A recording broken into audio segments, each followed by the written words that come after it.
A atração a seguir é recomendada para todas as idades.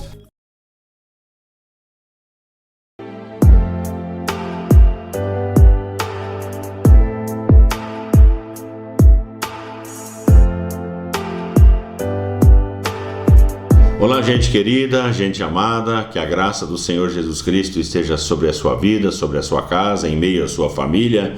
Como eu sempre digo, é uma honra, é um prazer poder adentrar a sua casa, sempre com uma palavra da Bíblia Sagrada, uma meditação, fazer algo para a honra e glória do nome do Senhor e fazer você pensar também, refletir. Hoje nós vamos partir de um texto do Evangelho de Mateus, no capítulo 27, o verso 36, aonde está escrito: e assentados ali o guardavam. E assentados ali o guardavam. Evidentemente que nós somos remetidos aqui ao cenário da crucificação de Jesus. Eu trabalhei com vocês há poucos dias, sobre isso. Jesus ele foi crucificado entre dois malfeitores, um à direita, outro à esquerda, enquanto um blasfemava contra ele, pedindo que salvasse a si mesmo e também o salvasse tirando da cruz. O outro clamava pela graça, pela misericórdia, dizendo: lembra-te de mim quando vieres no teu reino. E o Senhor Jesus disse para ele: hoje mesmo estarás comigo no paraíso. Jesus abriu as portas do céu, o paraíso, para que ele pudesse adentrar logo após a sua morte. Hoje nós vamos dar uma olhadinha para os soldados junto à cruz. Os soldados, em primeiro lugar, eles estavam indiferentes diante da cruz de Jesus. Nós achamos que o método da crucificação era um método romano, e na verdade não é um método romano, é um método persa. Os romanos introduziram, na verdade foi Alexandre o Grande quem introduziu, 356 a 323 a.C., no ano de 330 a.C., ele introduziu em Roma esse método, vamos dizer assim, ou a partir de Roma, esse método atroz da crucificação. Então, algumas pessoas acham que era um método romano, mas era um método persa adotado por Roma. Para você ter uma ideia, eu sempre trago algumas informações curiosas. No ano de 71 a.C., em um só dia foram crucificadas 6.000 pessoas, 6.000 pessoas em um dia. Mas como que pode tanta gente? Você tem que pensar que as legiões romanas eram várias e eles pegavam todos os inimigos políticos, todos os, contrários a Roma, e eles simplesmente eram crucificados. Era uma morte atroz, dolorida. A pessoa morria, além da dor dos pregos, dos cravos, a pessoa morria asfixiada, ela não conseguia mais puxar o ar em dado momento e ela morria daquela forma atroz. Então, só para você ter ideia disso, os soldados, eles viam muitas crucificações. E a questão é a seguinte, você vai entender onde eu quero chegar. Quando você vê demais um fato, ou as coisas acontecendo, aquilo parece que não mexe mais com a gente, não mexe mais com os sentimentos, não mexe mais com as emoções. É mais um caso só, daí rouba aqui, rouba ali, mexe lá, é mais um só que está acontecendo. Parece que a gente vai ficando meio anestesiado com tudo aquilo que vê. E aqueles soldados, eles olhando para a crucificação de Jesus era mais um, apenas mais um em meio a tantos que estavam sendo crucificados. Aqueles soldados, eles não olharam para Jesus a partir do fato dele ser o Filho de Deus, dele ser o Salvador, de ter feito muitos sinais, de ter feito muitos milagres. Eles não olhavam para isso. Jesus era mais um criminoso condenado pelo Estado de Roma e, enfim, lá estava sendo executado. Porém, aquele que morreu naquele dia é aquele de quem os profetas falaram. Por exemplo, Isaías 53. Você dá uma olhada lá em Isaías 53, lá está escrito que ele foi levado como ovelha ao matadouro e não abriu a sua boca. Enfim, tudo remete àquilo que o Senhor Jesus passaria por cada um de nós. Ele foi concebido milagrosamente. Nós vimos aqui há poucos dias, eu trabalhei esse texto com vocês, a partir de Lucas 2, 1 a 14, quando o anjo visitou Maria e disse: você vai conceber e vai gerar no teu ventre o Filho do Altíssimo. E ela fala: mas como que isso vai acontecer? Pois eu não tenho relacionamento com homem algum. E aí o anjo diz: a sombra do Altíssimo te envolverá, e o ente que vai ser gerado em ti e a partir de ti gerado na eternidade é o Filho do Altíssimo. Nós olhamos para Jesus e vemos nele o único que podia abrir os olhos dos cegos. Nós olhamos para Jesus e vemos nele o único que poderia fazer um paralítico andar. Nós vemos em Jesus o único que poderia perdoar pecados. E aí nós somos remetidos, por exemplo, aquele texto do paralítico de Cafarnaum, que foi introduzido numa sala onde o Senhor Jesus estava, ou numa casa onde ele estava, tantas pessoas ao redor, que eles não podiam levar aquele paralítico, e então entraram pelo telhado, abrindo o telhado e largando aquele paralítico à frente de Jesus, aonde ele estava ministrando. Então o Senhor Jesus o cura, o restaura, perdoa os seus pecados, o devolve são, sarado, curado, restaurado para o meio da sua família. Então Jesus era o único que podia perdoar os pecados. O Senhor Jesus era o único que podia ressuscitar os mortos, como o filho da viúva de Naim, como Lázaro, seu grande amigo, foi chamado Lázaro, vem para fora, depois de 4 dias estando morto. Então nós vemos Jesus operando sinais, prodígios, maravilhas. Jesus foi o único que poderia conduzir ao paraíso, como nós vimos aqui há poucos dias. Hoje mesmo estarás comigo no paraíso, ao ladrão crucificado ao seu lado. O que eu quero mostrar com isso? Jesus, ele estava ali morrendo daquela maneira, e os soldados estavam totalmente indiferentes àquilo que estava acontecendo naquele cenário. Nós jamais deveríamos ficar indiferentes diante da cruz de Jesus. João capítulo 3, verso 16 diz que Deus amou o mundo de tal maneira que ele deu o seu Filho unigênito para que todo aquele que nele crê não pereça, mas tenha a vida eterna. Jesus, ele foi o único gerado, o unigênito, que morreu em meu e em seu lugar, morreu por amor, morreu porque nos amou até o fim. No Evangelho, no livro de Romanos capítulo 5, no verso 8, diz que Deus, ele prova o seu próprio amor para conosco pelo fato de ter Cristo morrido por nós, sendo nós ainda pecadores. Nós não éramos justos, não somos justos, mas mesmo assim o Senhor Jesus morreu em meu e em seu lugar para nos dar a vida eterna, para nos dar a salvação eterna. Deus, ele prova o seu amor para que Jesus tenha ido para a cruz voluntariamente e ali realizado o plano de expiação, o plano de salvação. Foi de graça, mas não foi de graça.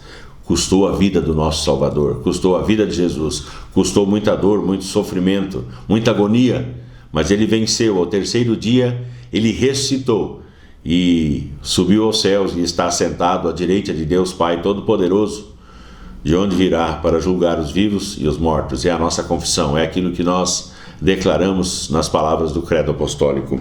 Então, o que nós vemos são pessoas totalmente indiferentes diante da cruz de Jesus, diante do fato da sua crucificação. O segundo ponto que eu gostaria de trabalhar é que os soldados observavam a cruz na hora mais decisiva da história. Na hora mais decisiva da história, os soldados estavam ali diante da cruz, simplesmente observando. Quem estaria ali diante da cruz? Naturalmente os sacerdotes, aqueles que crucificaram e que induziram Pilatos, vamos dizer assim, ao ato da crucificação, a liberar o Senhor Jesus para ser crucificado. Alguns fiéis seguidores de Jesus, como João, como Maria Madalena, Maria, a mãe do Senhor Jesus, enfim, várias pessoas estavam ali simplesmente seguindo até o fim. Alguns, por exemplo, como João, apóstolo João, enfim, os soldados naturalmente estavam ali porque eram os executores, e alguns curiosos que ficavam de longe observando todos os fatos. Eles observavam até que a terra tremeu. Eles observavam até que um terremoto aconteceu. Mortos ressuscitaram. Os evangelistas compartilharam. A escuridão chegou naquele lugar. O véu do santuário se rasgou de cima a baixo. Presta atenção nesse detalhe que ele é importante. O véu do santuário se rasga de cima a baixo. Algumas pessoas acham que o véu do santuário era um tecido comum. O véu do santuário ele tinha a grossura, a espessura da mão de uma pessoa, de fibras entrelaçadas. Foi necessária uma força descomunal, uma força vinda do alto para rasgar aquele véu, abrindo, vamos dizer assim, a passagem para o Santo dos Santos, mostrando que a partir da cruz de Jesus nós temos livre acesso à presença do Senhor, ao trono de Deus, ao trono do Pai. Nós temos livre acesso, nós podemos nos achegar a qualquer hora, a qualquer momento, a partir da cruz, a partir do sacrifício de Jesus, a partir da sua morte e da sua ressurreição. Nós temos caminho aberto para chegar diante do nosso Pai a qualquer hora do dia, a qualquer momento, em qualquer lugar. Nós temos essa liberdade de poder conversar com o nosso Deus. Naquele momento, Mateus 27, verso 54, o centurião e alguns soldados que estavam ali disseram: verdadeiramente este era filho de Deus. Quando tudo aquilo ali acontece, aquele cenário acontece, aquele sacerdote, aquele centurião, melhor dizendo, ele reconhece Jesus como sendo o verdadeiro filho de Deus. Provavelmente nós vamos encontrar esse centurião um dia na eternidade, se a conversão dele foi genuína, porque nenhuma pessoa adentra a eternidade se não tiver passado por uma conversão genuína, uma conversão sincera, mudança de vida, mudança de planos, de rumos, enfim, de propósitos, uma mudança que realmente seja palpável, visível. A pergunta que eu faço é se você, nesse momento, já reconheceu Jesus como seu Senhor e seu Salvador. Se você já o confessou como seu Rei, se você já o confessou como seu Senhor, como seu Salvador. A Bíblia diz que todo aquele que confessar Jesus, ele o confessará diante do Pai que está nos céus. Mas aquele que o negar diante dos homens, o Senhor também o negará diante do Pai que está nos céus. Então, é necessário passar pela confissão de Jesus como Senhor. Terceira e última coisa que eu gostaria de trabalhar: aqueles soldados observavam indiferentes na hora da maior demonstração de amor de Deus.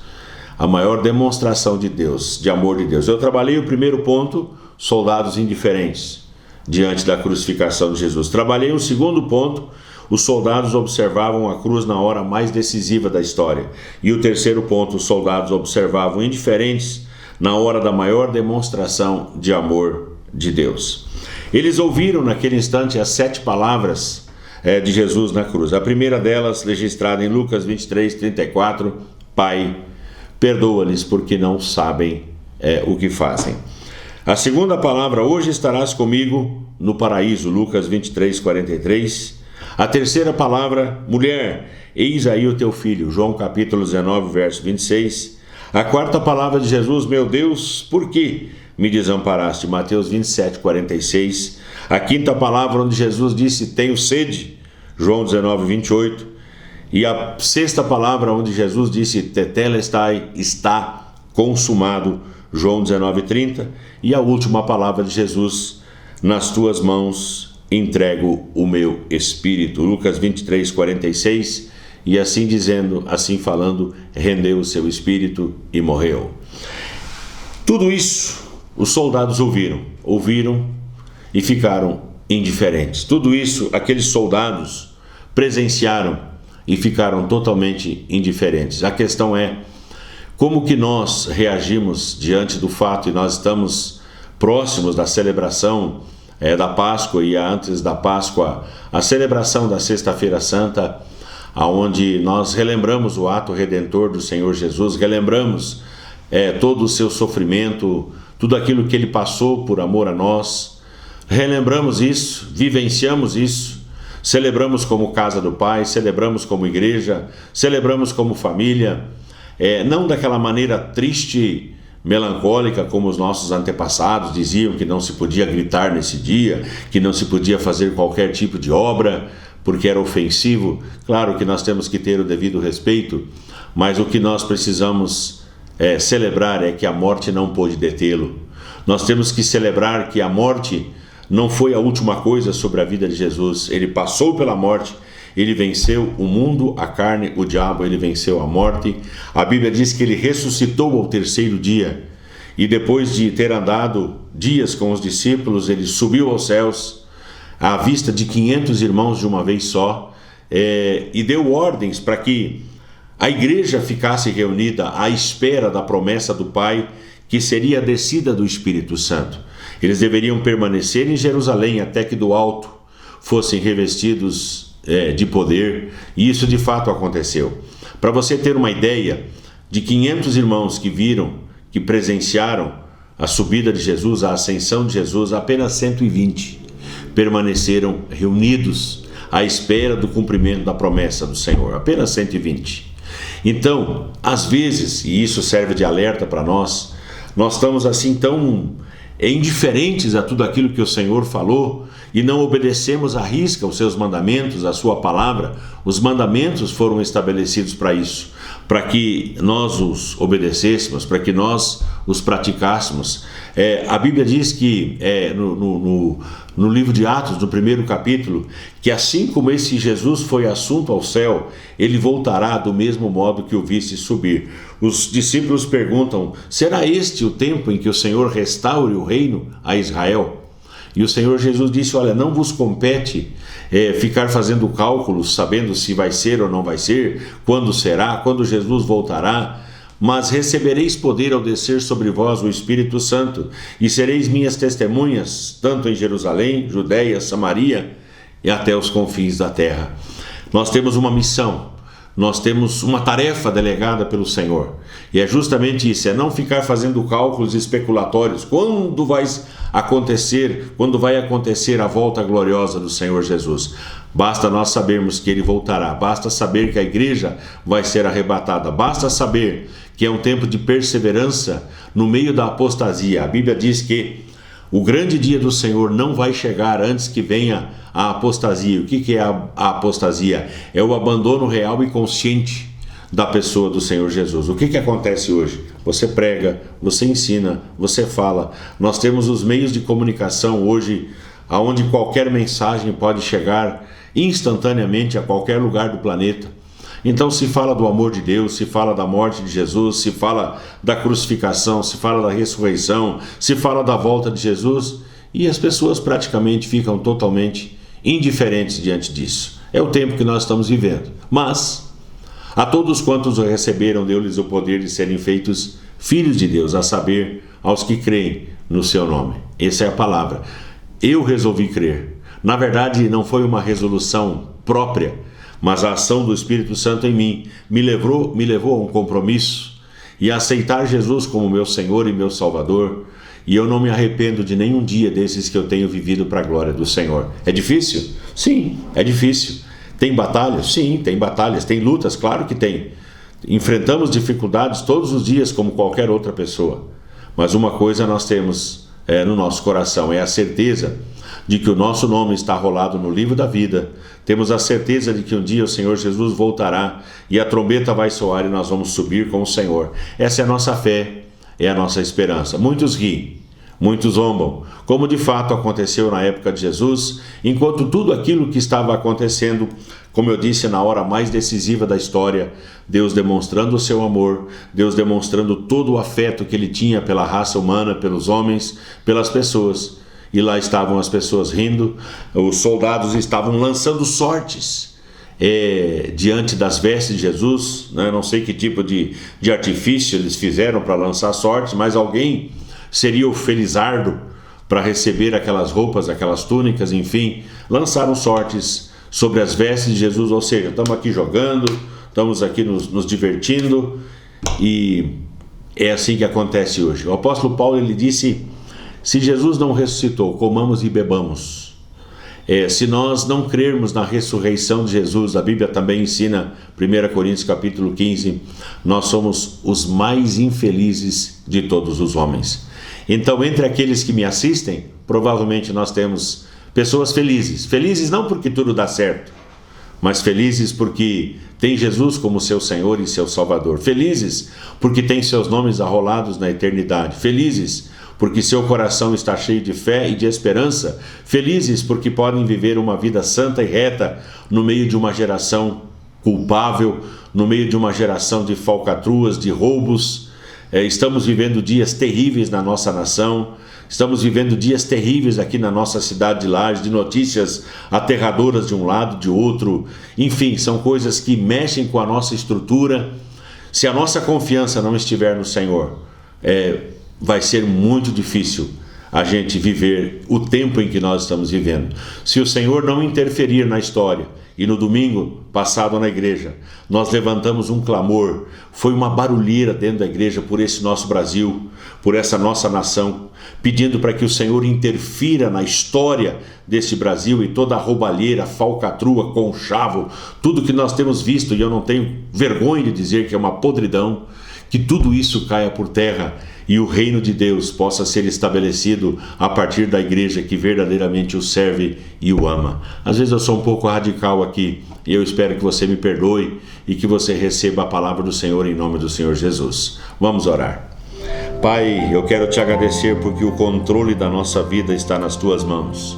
Eu quero te agradecer porque o controle da nossa cidade de Lages está nas tuas mãos. Eu quero te agradecer porque o controle da nação brasileira está nas tuas mãos.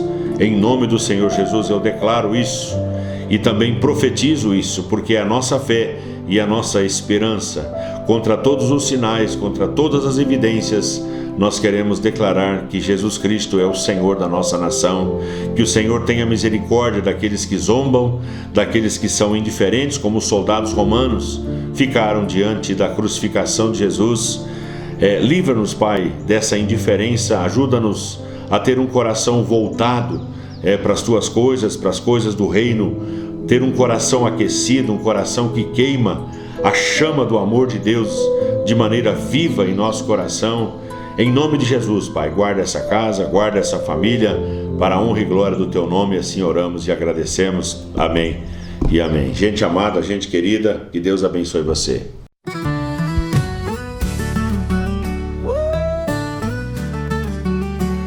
Momento sagrado que vem, transforma tudo que tem. Coração se abre então, para seguir na missão. Restaurando cada alma, trazendo paz e calma. Vida nova renasceu, fé no amor que cresceu. Ó Jesus, nosso guia, amor e fé todo dia. Gratidão no coração, para sempre em oração. Luz divina brilhar, nos faz juntos caminhar, transformando o coração para sempre em oração. Luz divina brilhar, nos faz juntos caminhar, transformando o coração em cada gesto uma canção. Cuido com carinho do nosso irmão vizinho, com fé a nos erguer, amor ao próximo viver. Ó Jesus, nosso guia, amor e fé todo dia. Gratidão no coração, para sempre em oração. Programa Momento de Santidade, Nova Era TV, lá de Santa Catarina.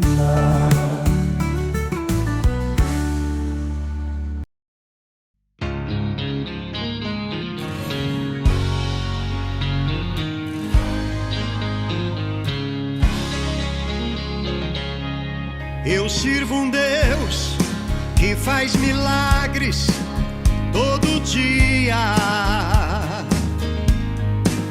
Ele é o Deus que faz sinais e maravilhas. Só Ele é Deus sobre a terra e o céu.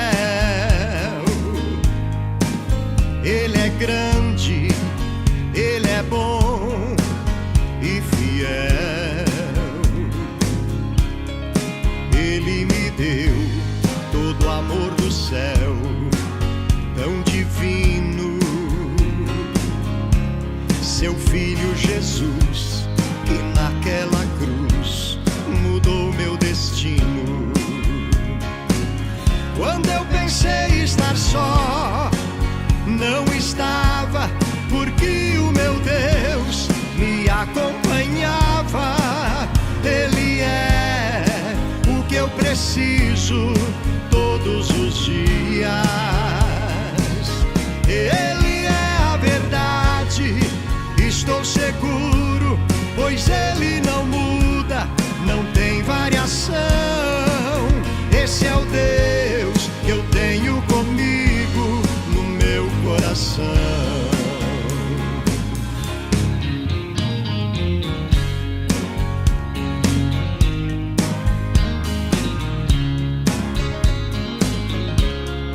Eu sirvo um Deus que faz milagres todo dia.